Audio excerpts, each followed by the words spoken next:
Well, I wasn't actually expecting to speak to anybody like this. My name is Carol without an E, Woods with an S. My title is Ms. The ladies about the passports, etc., it is all entirely true. I do not exist. You can't see me, you only think you can. Lancashire Police have reinvented me as a non-existent person because I am dead. Now, they suggested I was dead in September 2006, and they then went on to wreck, seize and loot my entire assets. They knocked £70,000 off the value of my house in one afternoon, because the trade was I give them certain documents and I get to keep my house. To wreck my house, they ripped out the whole ground floor expensive double glazed windows, and they wrecked my lovely stained glass period front door. Now, I can talk about anything and all this, anything at all. I cannot talk about the house because I get upset. So they invented a trustee to deal with the house matter. The house was my punishment for blowing the whistle and refusing to kowtow and bow down. I just wouldn't do it. So the house is this is marvellous. I've had 15 years of loneliness, I promise you, because anybody who comes into contact with me ends up having a week or so in prison, threatened, punished. And I have all this. Sorry? 2 weeks break and you're fine. No, believe me, I have 3 weeks in style prison. For what? Nothing. You tell me. No judge, no court, no trial, nothing. Sounds familiar. I've had 14 wrongful arrests and false imprisonments. I had 3 weeks in style prison. I was held under 5 different names because I don't exist. And it was only somebody in Canada, after 3 weeks, who made enquiries. Where's Carol Wood? She seems to have disappeared again. They threw me out because all of a sudden the staff are rushing about. They wanted to put my name on the cell door. What is your name? How do you spell it? I said, if you don't know now, I'm not telling you. They wanted me to sign induction forms to pretend I'd just been admitted and I'd gone through the system. I refused to sign. I was very ill. I had shingles in the head and shingles all across the face, stress and worry, because the other inmates couldn't understand, why is she here? Well, what do you think they thought? Because I couldn't tell them why I was there, because there wasn't anything. I had to make up that I was a benefit fraudster, because they thought I was in for child abuse of some kind. So I had to make something up. To protect yourself. And on just one occasion, in style, for example, this is classic, I'm put in a prison van and I'm driven around for 4 hours. Now, I'm claustrophobic, and I'm sure a lot of people are. I don't know if you've ever been in a prison van, but the little rooms, you've seen them on the streets, with the little windows, each one is a little metal compartment. And I was sat in there. And I was driven around for 4 hours thinking I was going to go absolutely mad, because the claustrophobia is really bad, and of course I don't know where I am and I don't know what they're going to do with me. And then after 4 hours we were back at Style. No, they couldn't unload me because the car was parked wrongly. Until they found out who owned the car, then I had to sit in that van on my own, thinking that I was never ever going to see fresh air again. And whilst I was in Style, they showed me the most convenient place to hang myself with my dressing gown belt. On 2 police arrests for failed to attend. Failed to attend what? There's no such thing. I am literally picked up off the street and hidden away somewhere. Sometimes I'm just driven around for hours. I never know where I am, and I never know where I'm held. But in 2 police stations, I've been given my shoes and my belt and told to get on with it, my shoelaces and my belt, and told to get on with it, and of course I don't. I have been locked up in 5 different mental institutions because I'm a raving lunatic. Now, the first time they pulled that stunt was from London, because I'd had a High Court action result. On the 24th of May 2010, Justice Mackay, a senior law lord, told me to go home, forcibly remove anybody in my house, sue them and prosecute them, all on my own. Because I had that result, the justice was also furious about one false court document I showed him. Now I've got a bag full of the damn things. He ordered an inquiry. Of course I had to disappear again so that I couldn't return for the inquiry. My family had to ring up. They rang the very police who picked me up, kidnapped me. And the police always say, Carol Woods, never heard of her. Always say that. I've got that in writing. Oh no, must be somebody else. No, we've never heard of you. Now on that arrest, I had my driving licence with me. But because I'm not me, I don't drive apparently. One of the police officers seeing my driving licence said, but this is you. Because they cannot replicate my hair colour. They've had all sorts of people posing as me in courts. They cannot replicate my hair colour. Now I'm sorry, I don't know why I haven't gone grey, and I don't know why I actually haven't fallen out, but anyway, there you go. So that police officer showed me the photograph of me sent to them from Lancashire Police with a different name. No, I'm me. I have never pretended to be anybody else. So of course, what are they going to do with me? Well, they lock me up in somewhere, I have no idea where. Police station somewhere. Certainly not the one who arrested me. They drive me around a couple of days, I'm just sort of left in limbo. They can't produce me in a court, one, because I haven't done anything, and two, because I'm not the person that they were going to say had done something. What are they going to do with me? Are they just going to let me go? Oh, sorry, Carol, been a big mistake.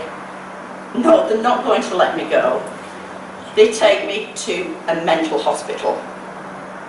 I have no idea where I was. Another time, my family reported me as a missing person. Never heard of her. Carol Woods, no. So I'm locked up in a mental hospital.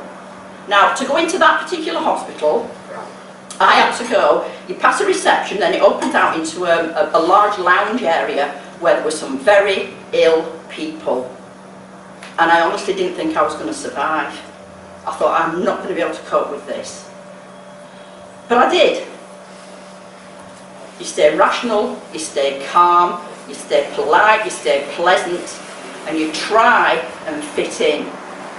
You sleep when you're supposed to sleep, and you eat when you're supposed to eat, because if you don't, that is proof of your mental illness. Now, after 3 weeks, of course, they didn't know what to do with me because I wasn't mentally ill. They tried to persuade me to admit myself. Why would I do that? So they came in one evening, a psychiatrist, and said, right, you can go. Absolutely torrential rain. You can check it on the internet, what the weather conditions were like. It was August 23rd, 2010, absolutely torrential rain. And I said, where do you think I'm going to go at this time of night? I'm supposed to be mentally ill, remember? And they're telling me to leave. Nowhere to go, don't even know where I am. Torrential rain. So I said, I'm not going. I will wait till tomorrow. And then there was a man in who had some mental health problems, but he wasn't, you know, it wasn't completely ill. He could see what was going on, and he advised me, do not leave without something in writing, because they will arrest you, they will bring you back, say you've run away, and they will sedate you. He said, and that is the start of something really bad. So the next day I insisted on something in writing. It took between 6 and 7 hours of me sitting there and saying, no, it's all right, Carol, you can go. You can go. No. And it is called a discharge document. So I finally get the discharge document and I leave. But I'm stood outside in this hotel complex thinking, well, what am I going to do now? Except to get away. And then I looked at it. There are lots of blank spaces. These are all in triplicate. She could be writing anything she wanted on her top copy, copied to the second copy, but it's not on my copy. So I went back and I said, I want you now to put not applicable in every blank space or a line through and initial it to show anybody who's looking at this document proof that you have acknowledged every detail. No mental illness, no diagnosis, no medication. There's nothing wrong with me. So what do you think they do? They don't stop at that, because they've made an awful lot of errors. So they do it again to try and get right what they got wrong in the first place. So the second one was another kidnapping. Lewes, 2011. Now I've gone to Lewes because the MP, Norman Baker, was always interested in my case, and he said, if you come and live in Lewes, I can help you. So of course I go to Lewes and things start to happen. And then Norman Baker starts asking questions on the 1st of August 2011, and I disappear on the 3rd.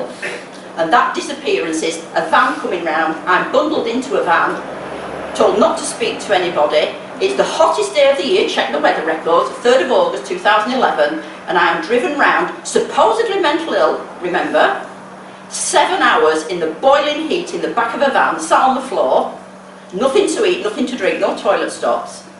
I have no idea where I'm going, I have no idea who these people are, and again I just have to stay rational and calm. There's nothing else you can do. The idea is they deprive you deliberately of fluid because it dehydrates you. When you're dehydrated, you do become disorientated, and of course if you don't know where the hell you are disorientated. They are signs that you are mentally ill. I am dumped in a hospital in the north, all the way from Lewes, at midnight that night. And then a woman comes in to speak to me. She's a psychiatrist, Gillian Harrison, and she comes, for over 2 weeks, she kept threatening to section me under Section 2 of the Mental Health Act if I did not give her 2 particular documents. I refused to give her anything, and my answer constantly was, if you haven't got a section, how on earth are you holding me? It's illegal. What I didn't know was, of course she wasn't a psychiatrist, she was police posing as a psychiatrist. The psychiatrist she was posing as was actually on leave. I mean, I do my homework, I'm not stupid, I just don't make wildcat statements. I do my homework and I check things out. So the real psychiatrist was due back. Well, what are they going to do with me? They move me and they go and hide me somewhere else where another psychiatrist is on leave. So on the 22nd of August 2011, late in the afternoon, I knew they were up to something. I knew it, I can always tell, and I'm never wrong, because a crucial date is the 23rd of October 2008 when police officer Tracy Kennedy impersonated me in Liverpool Magistrates Court, and whatever she was charged with and found guilty of on the 23rd of October 2008 led to the systematic wrecking, looting and seizing of my house 4 days later. Now I've got all that paperwork. Now funnily enough, you check with Liverpool Magistrates Court and the court service. There is no record of any hearing that day. So what do you have to do? You're looking at her, because I've got the records. I find things out and I go and I get what I can. So the only things in existence on such a lot of what I say are with me, nobody else, because records are systematically destroyed. So when I moved to this other hospital, 22nd, early evening, a woman comes in, claims to be a psychiatrist. She may well be. She spoke to me for no more than 5 minutes. Now, bearing in mind, all this depends on assessment. So who the hell's assessed me? Nobody's ever spoken to me. She spends 5 minutes trying to persuade me to let her give me an injection. I said, what on earth for? To try. I said, I'm trying nothing. So she left. Being the 22nd, I knew there's something going on tomorrow, the 23rd. So I stood at the doors of that mental hospital with the bit I had, and I thought, I am not moving, because if there's something going on, somebody from outside is going to be coming in. And they did. There was a young man in there who convened a tribunal for his release. The psychiatrist had to come in to speak to him, so I spoke to her. And of course she says, what are you doing here? Because usually they think I'm a member of staff. I'm not sure if I feel flattered about that or not. What they'd done, and all this is in black and white, they'd pretended that I had admitted myself, which any of you can go and knock on a door and say, please can I come in? And say, oh yes, all right, apparently. They pretended I had admitted myself but I was far more ill than I thought I was. Therefore, they were applying for a Section 2 order to a tribunal. That's what they planned for the 23rd of August 2011 behind my back.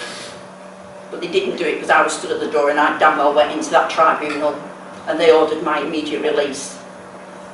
Now the query there is, if they were only applying for a Section 2 that day, what the hell have they kept me locked up on for the 3 weeks previous?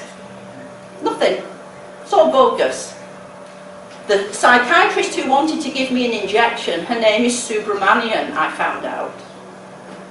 Subramanian murdered a patient in December 2008 by a lethal injection. She'd been struck off, and I was going to be the next victim. It didn't happen.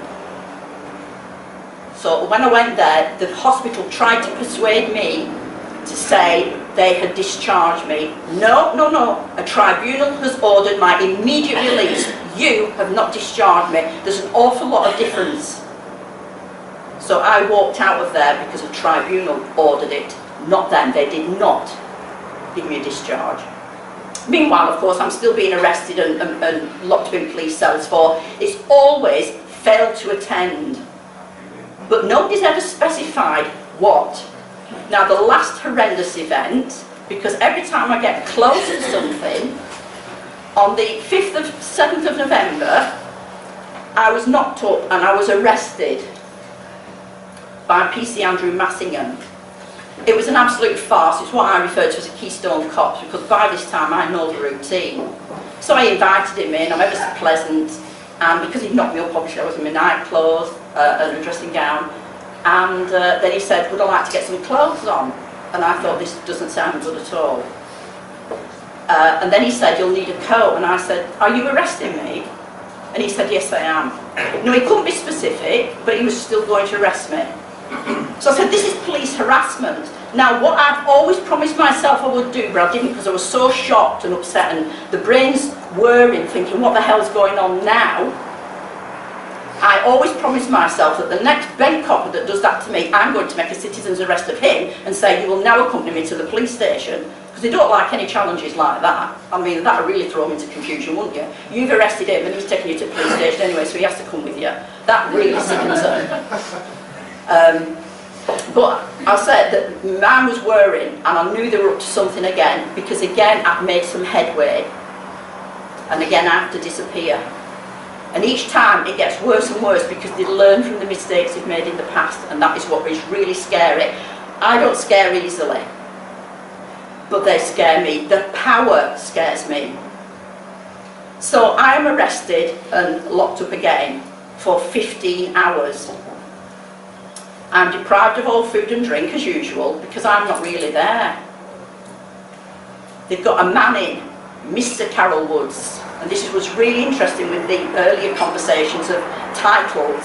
It is absolutely crucial that Lancashire invent me as Mr. Carol Woods.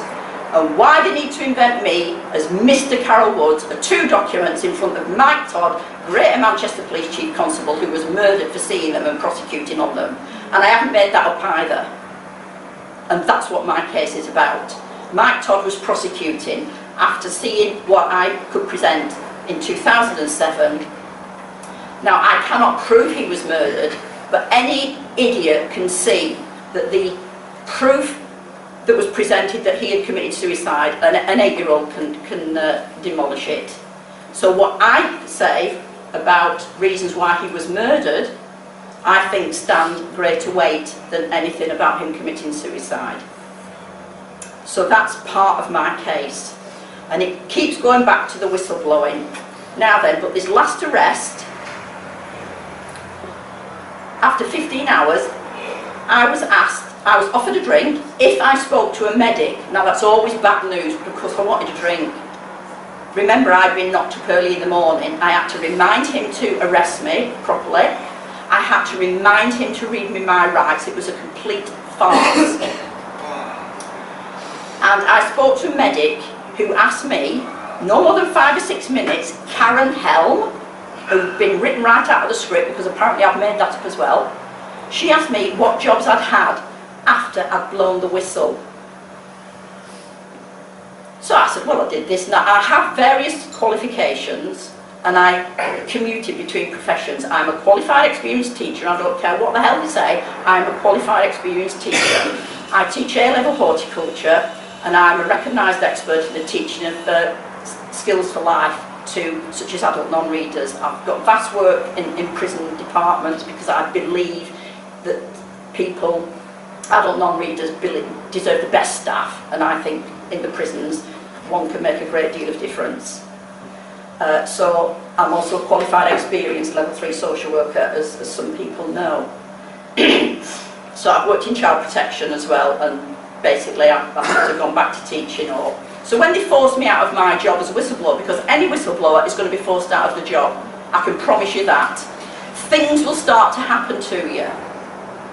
Now, Professor Carey Cooper has done a really good paper on bullying in the workplace. So I don't need to go into that, but anybody who feels they're being victimised at work, look at his document and you'll see, well, that's happened, that's happened, that's happened, and that's happened. And because the more you cope with it in work, what they're throwing at you, the worse it becomes for you, because they hate you even more. And then the personal remarks come like, they didn't like the way I looked, they didn't like the way I dressed, I walked far too confidently, oh, I do apologise, oh, and I fought for the underdog. Really? Isn't that what you're paying me to do? Well, actually, no, it isn't, but anyway, that's what I took my salary for. So I gave her a list of, well, I did this and I did that, I've got published work on the internet, I'm a researcher, I'm also a recognised expert in qualitative data analysis, which is why they send me code junk, and I can tell you immediately what's wrong with it. And then she said I was mentally ill, totally deluded, because I only said I had the jobs I said I'd had. How am I going to prove anything? What have I got with me?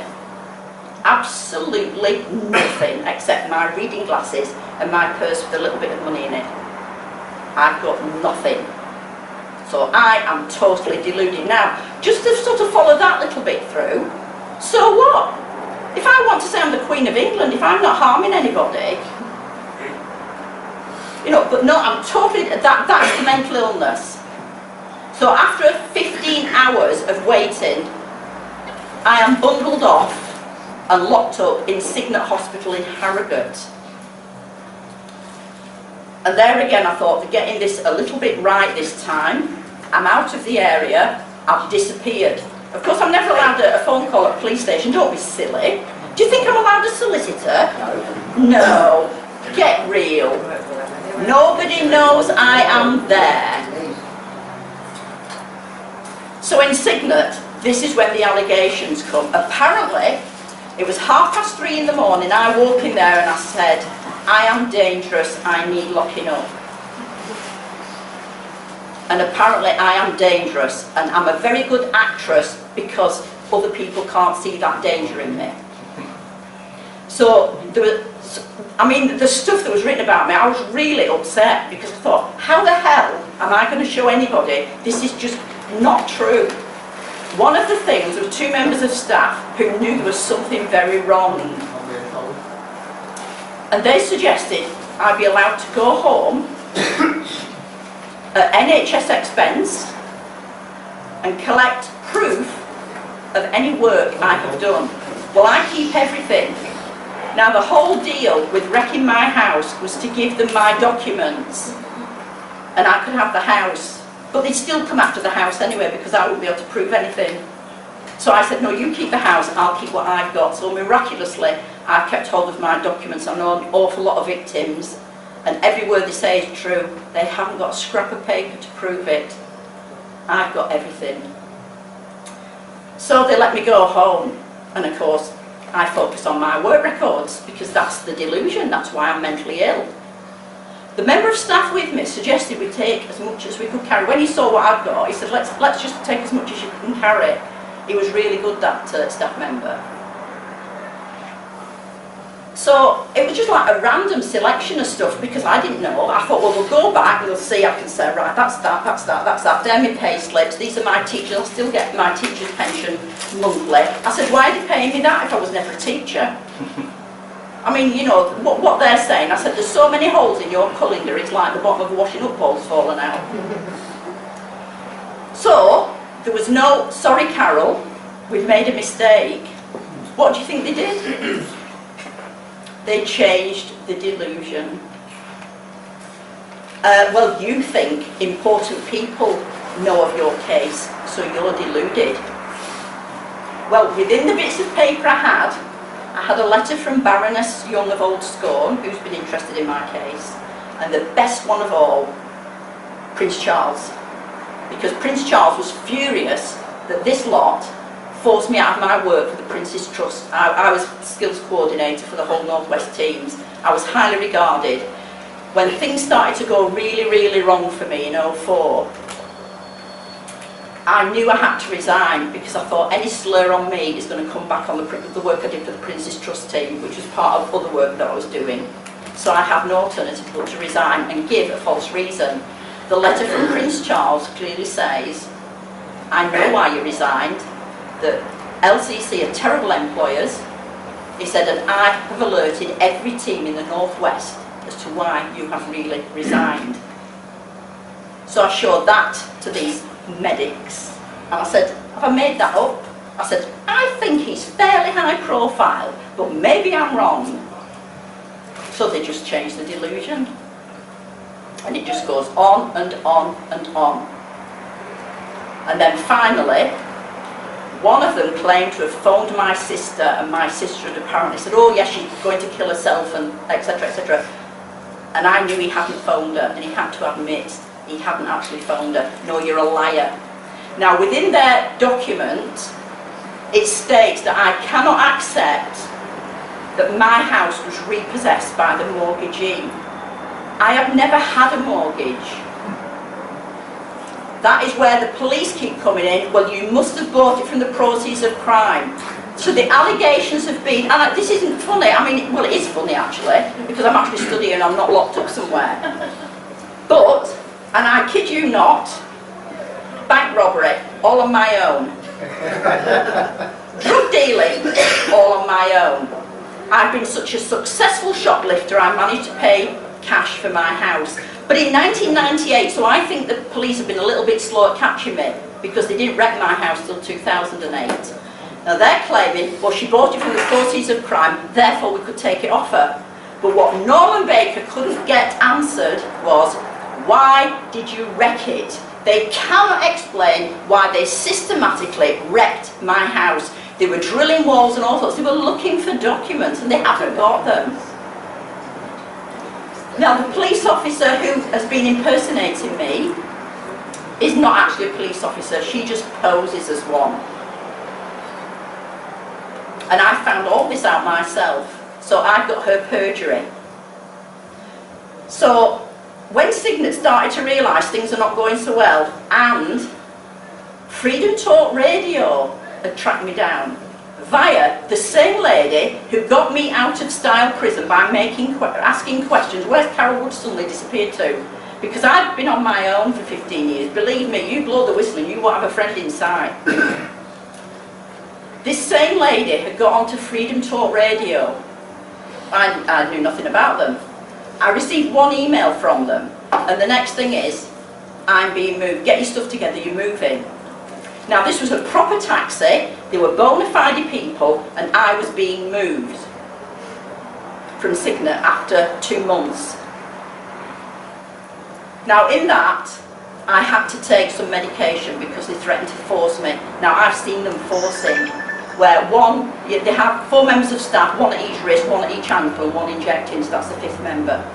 And that is so distressing, and I thought I can't cope with that. So I had to agree to accept some, but we all have our ways of dealing with things, do we not?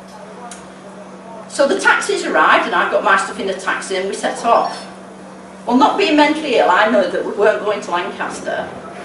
Now, one of the ladies had put the paperwork on the seat next to me. It wasn't a van with me sitting on the floor, it was a taxi, there was a seat, she put some paperwork on the seat next to me. And I looked, it said Durham. And I said, excuse me, why are we going to Durham? And she said, well, that's what... I said, no, I have no contact with Durham, there's something wrong. Why am I going to Durham? I'm from Lancaster. So they were really good, I can't fault them, I wish I knew who they were, can't fault them. She pulled in, made some phone calls, and she said, there's something wrong here, we're going back to Signet. So they took me back to Cigna, and another half hour later she came out. She said, now I have the right paperwork. They were taking me to Durham to disappear and claiming, because CQC were onto them about the illegal detention of me again, and they were telling CQC Carol Woods has been released. But I, as Carol Woods, was being hidden away under some other name in Durham, and I have no connection with Durham. Nobody would have ever found me.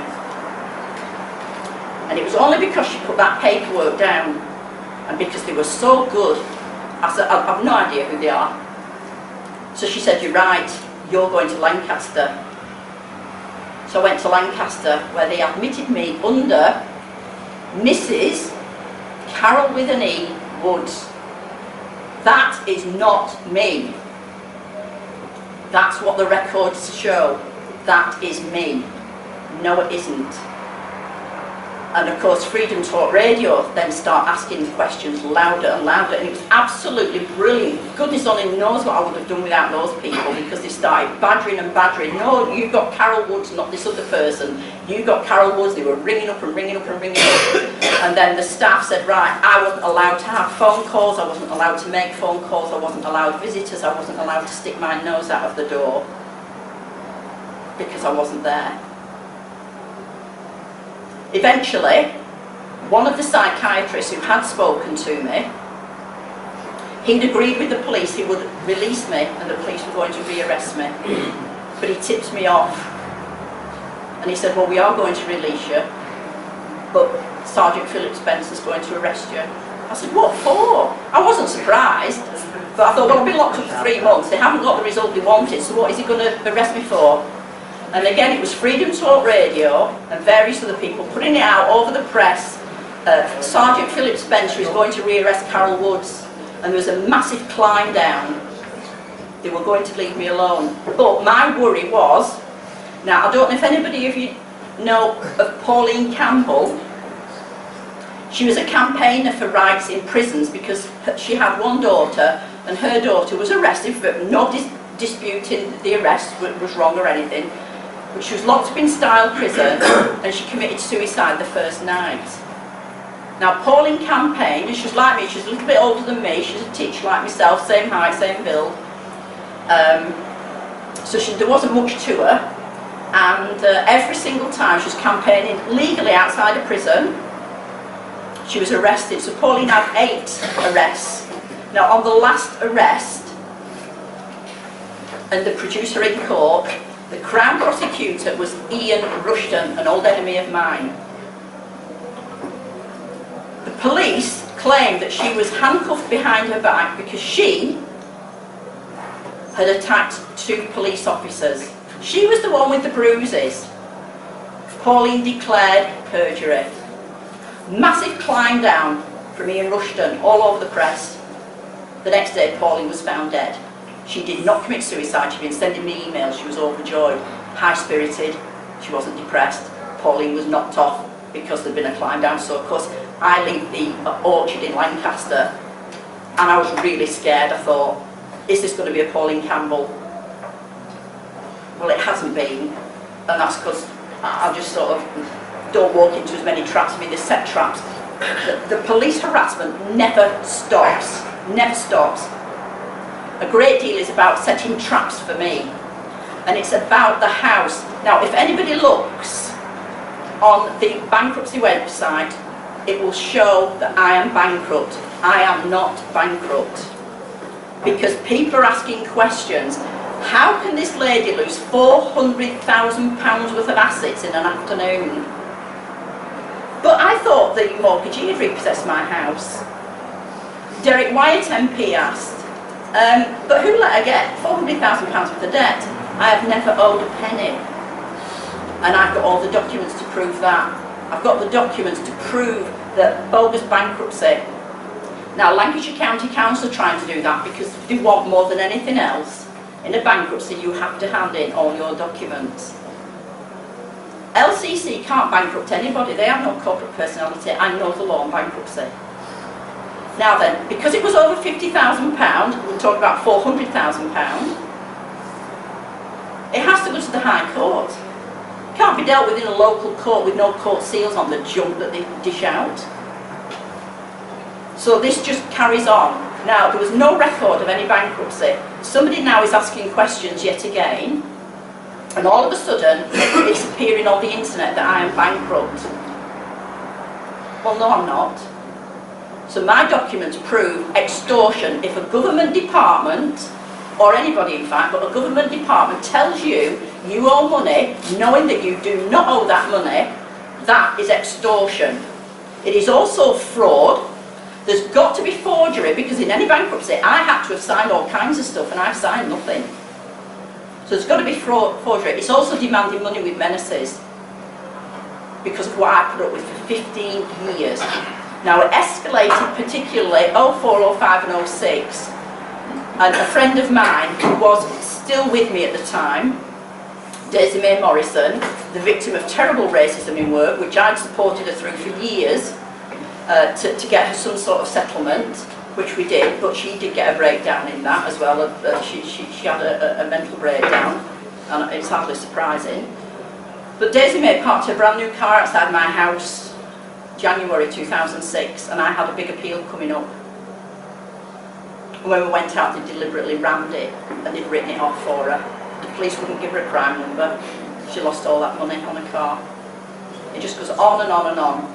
I'm in another police station where I've been cheated out of £2,000 by a local solicitor, so I felt, this was local to Leeds, I felt I was in my right to report it to the police. So my sister accompanies me, Leeds, Holbeck Police Station, and I report this solicitor, who actually turns out not to have been a solicitor either.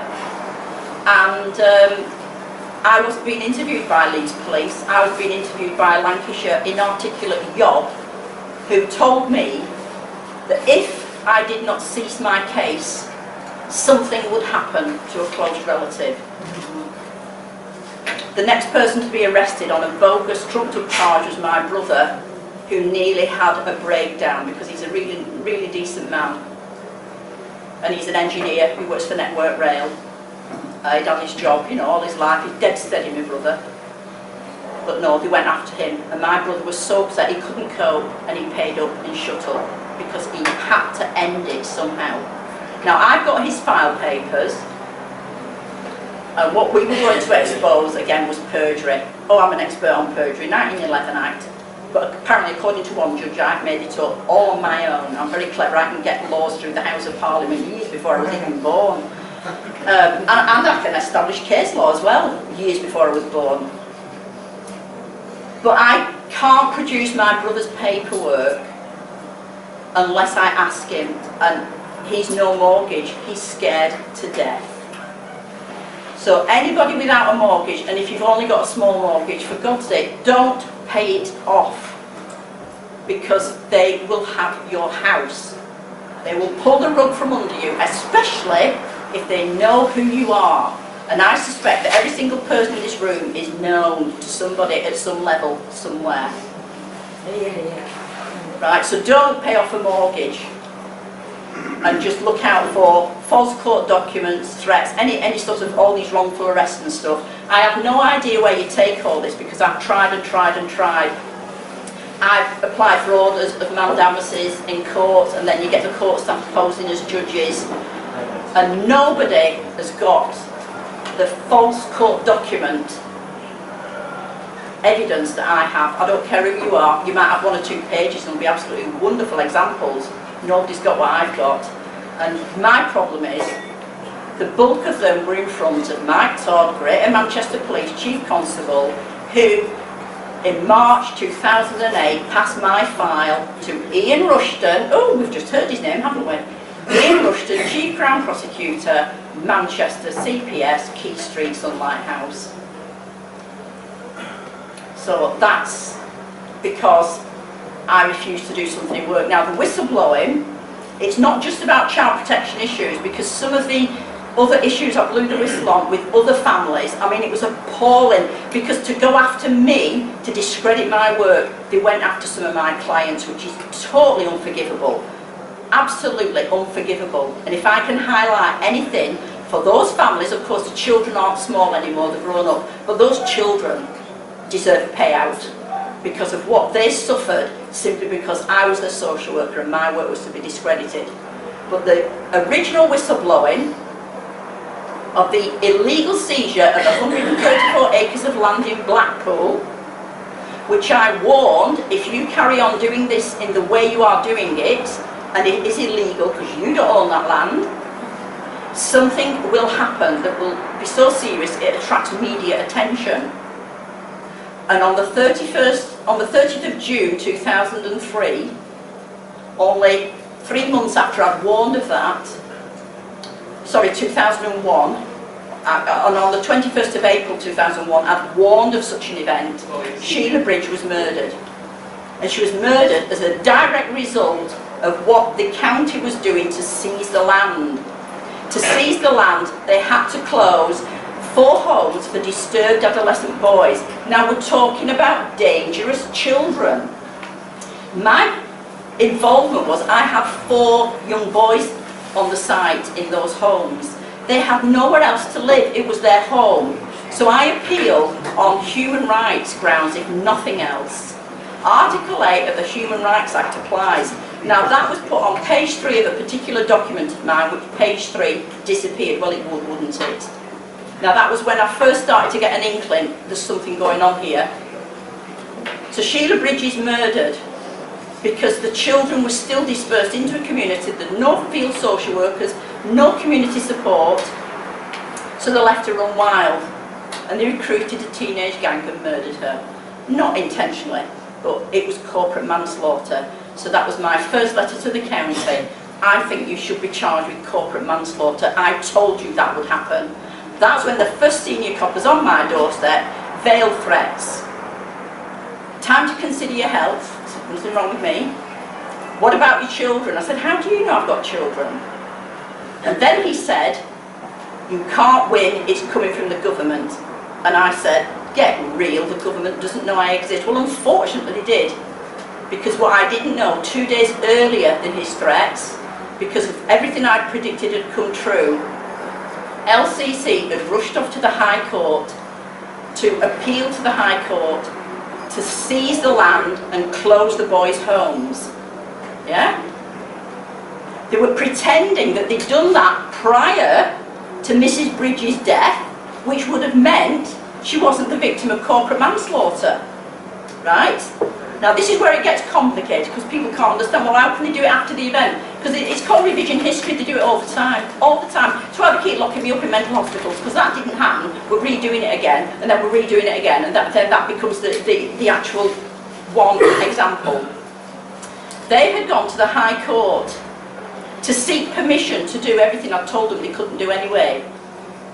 They lost their appeal.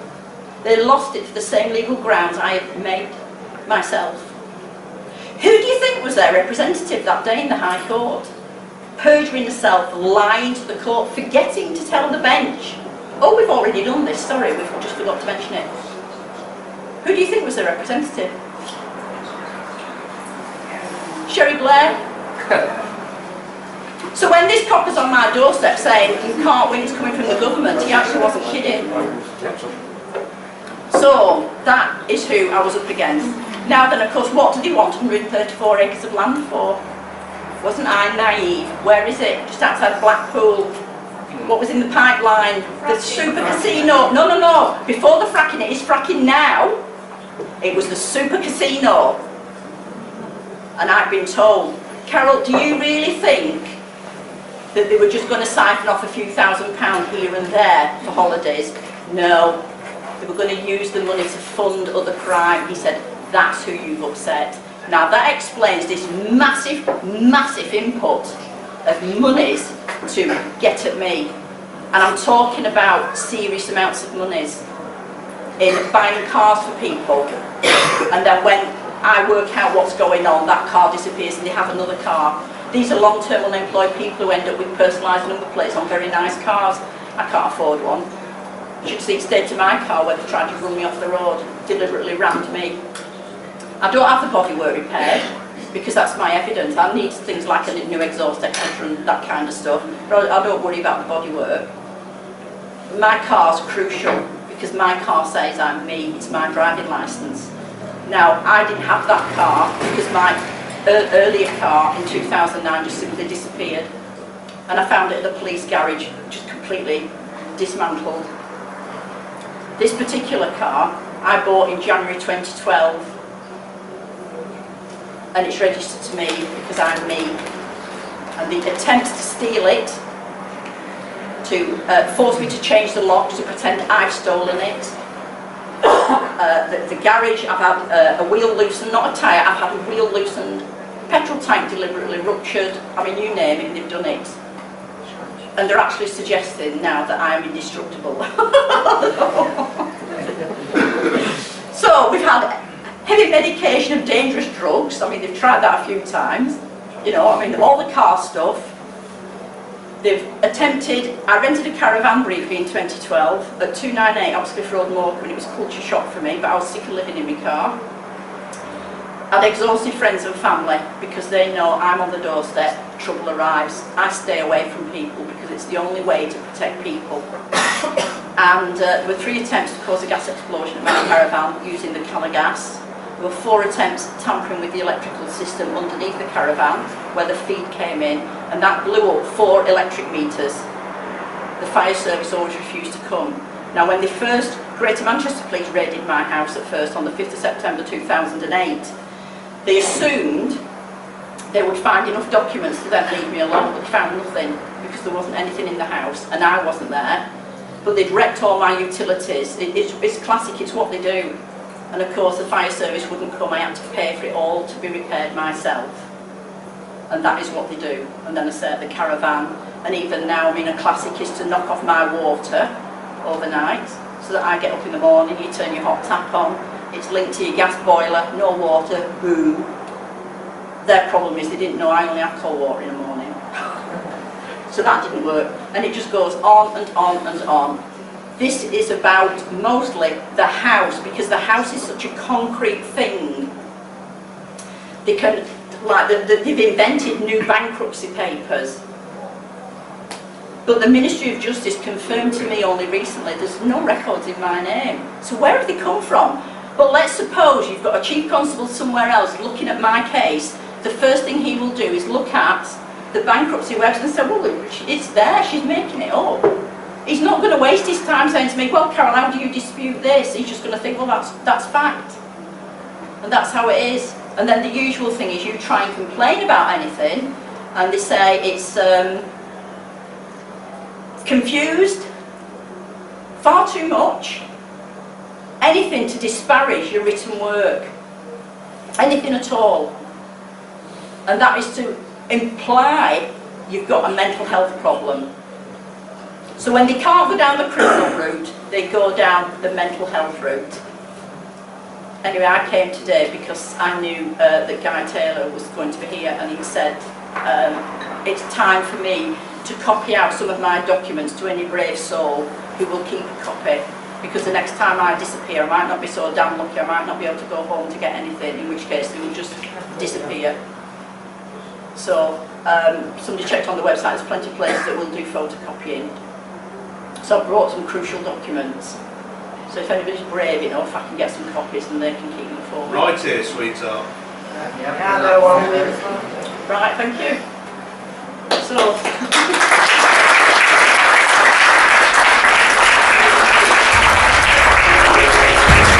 Debt Free TV, in association with GetOutOfDebtFree.org.